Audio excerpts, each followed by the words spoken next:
Hey there. Subscribe to my channel. And also press this bell icon. What's up sa inyo mga sir? So welcome back to our YouTube channel. So for today's vlog, meron tayo ditong Benelli Panarea 125cc. So ito yung bagong model ng Benelli na 125cc. So made in Philippines. So Italian parts pa rin siya. Dito lang inassemble sa atin. So for today's vlog is i-activate natin tong unit, then kukunin na ni client ito. So una natin gawin is i-on lang natin. So ayan. So para makita natin yung ilaw, pwede natin siyang i-on yung park light para lumabas yan. Ayan. So dito is makikita mo ang kanyang tachometer, yung speedometer, signal light, then check engine at high beam. So itong dalawang pindutan na to is for adjust and select. So pwede natin i-adjust yung oras during the pindutin mo siya na sabay, and yung kanyang fuel gauge. Ayan. So ito is naka park light siya. So paanda rin natin. Ayan. So meron siya dito park light at ang kanyang headlight. Ayan. So dito sa kabila is ang kanyang high beam, then yung signal light niya. Ayan. Ito yung sa kanan, then yung pinaka-sino niya, then ito yung kanyang charger port. So ito is USB type na, so plug and play na lang siya mga sir. So meron na siyang kasamang hook, hindi mo na siya kailangan bilhin. Ito is dual straight seat kung tawagin. Then para ma-open natin yan is tapat natin siya sa open. Yan. Then on natin ulit siya. So dito is kasya yung half face helmet, depende sa laki. So ayan. Then itong capacity ng gas niya is nasa 4.6 fuel tank capacity. So ang kanyang tail light is LED na rin. So ang ganda ng pagkaka-eyeline niya. Ayan. Then yung 8 na LED light niya. So ayan. Then ito kanyang reflectors. Sakaling may mga lalabas sa kanto, makikita yung reflect nyo. Then ito ang kanyang single stock exhaust. So ito mga sir is air cooled pa rin siya. Yan. Nasa 900 ml yung oil capacity niya. Then ito yung pinaka oil cap niya. So may haba. So ang andyan yung kanyang sensor. Ayan, sensor ng exhaust. So yung battery, kung matatanong nyo, is andito siya sa baba. So hilahin nyo lang to, then nandyan yung pinakalalagyanan ng kanyang battery. So ito is yung pinaka LED light nya. So yung low beam, then ang kanyang high beam. Ayan. So ang maganda dito is Benelli, may nakasulat na Benelli dyan. So ayan.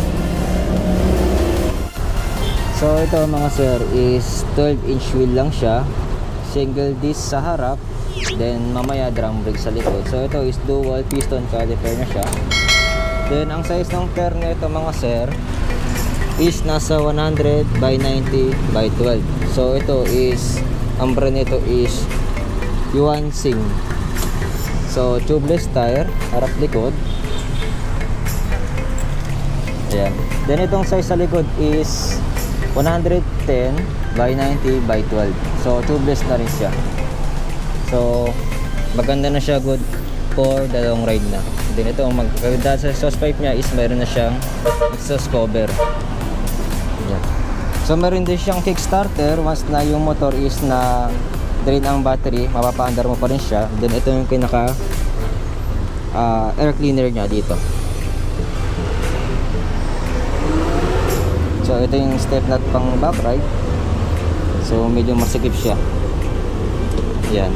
So kailangan babalik mo siya bago siya lumabas.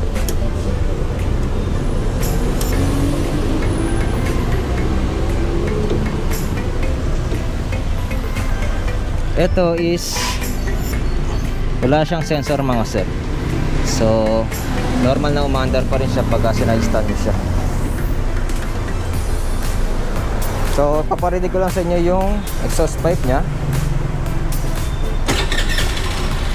Yan.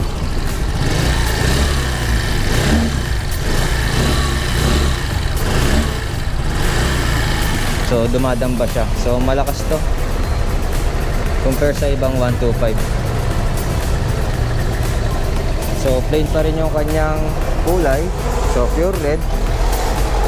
Then yung emblem lang na Panarea. So ang kulay nito sa market is meron siyang yellow, meron siyang white, black, then brown. Then saka itong red. Then itong side mirror niya is classic na classic pa rin. Then meron na siyang built-in na kill switch. Yan. So ito yung pinaka kill switch niya. Then yung off, park light, and headlight. Then starter. So pag pala kinikick starter nyo itong mga sir is kailangan niyang pindutin itong brake niya bago nyo siya i-kick. Kasi hindi siya aandar kung hindi siya pipindutin. Yan.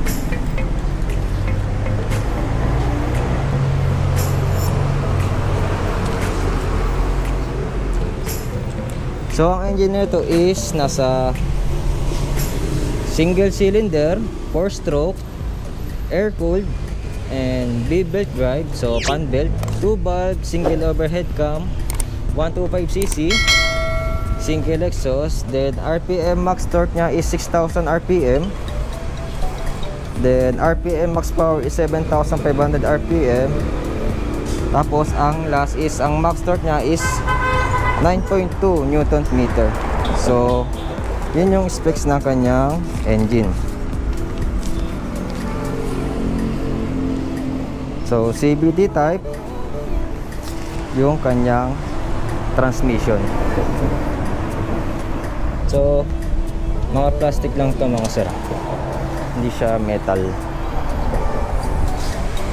So ibang iba siya sa Vespa. So mas maganda pa rin ang Vespa. So ito mga sir is Euro 3 yung kanyang emission. So Benelli, yan. Then maganda rin ang kanyang center stand.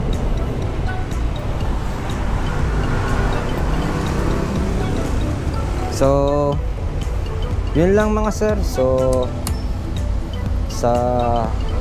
kita-kits sa mga susunod na video natin. So don't forget to click the subscribe button and the notification bell icon. Also follow my FB page.